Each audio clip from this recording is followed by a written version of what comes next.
Mexican-American War by Jackie James and Christian Castro. The Mexican president in 1846 was Jose Herrera. The United States president was James K. Polk.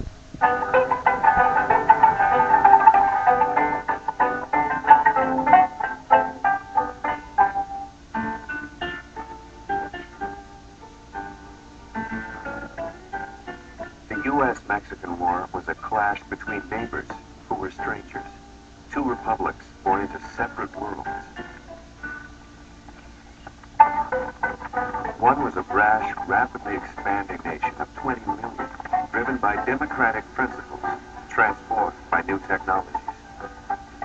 The United States was oftentimes referred to as a go-ahead nation, in quotation marks, a go-ahead people, with the locomotive almost as a symbol.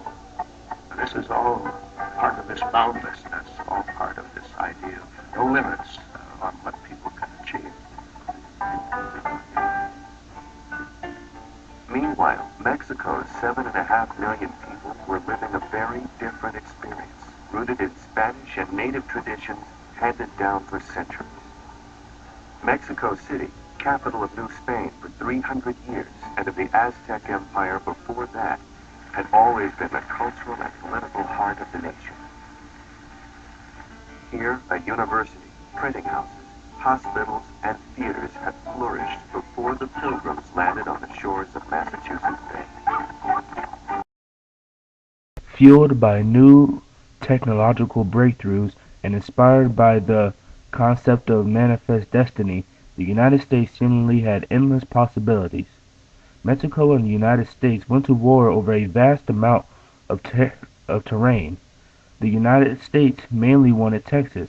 We wanted Texas for its agricultural production. The United States also wanted California.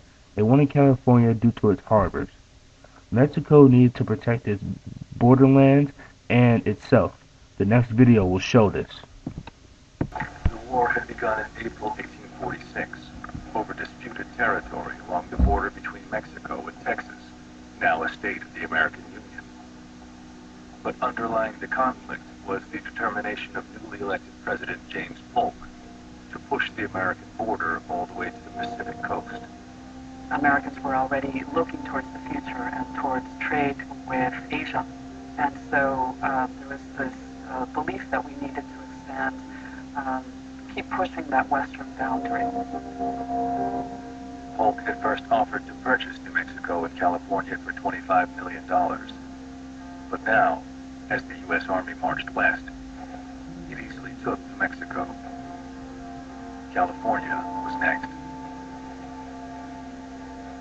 In Los Angeles and San Diego, the Californians put up stiff resistance. In the north, Monterrey fell without a single shot being fired. The Mexican-American War lasted nearly 2 years. With Mexico's surrender in February 1848, the United States doubled in size, adding to its territory a full half of what had once been Mexico. The enormous wealth that came to the United States, the silver that came out of Nevada, Arizona became the center of copper in the United States. New Mexico supplied a huge portion of America's wool. All of this was Mexican territory seized by the United States as a result of winning the Mexican-American War. 80,000 Mexicans were given the choice to become American citizens under the Treaty of Guadalupe Hidalgo. The Treaty of Guadalupe Hidalgo provided certain rights and protections for the newly made American citizens of Mexican descent. That included protection of their land rights, for example. They were being treated as citizens entitled to the right to vote. Americans and Mexicans will now be one and the same people, the military governor of California, Richard, declared.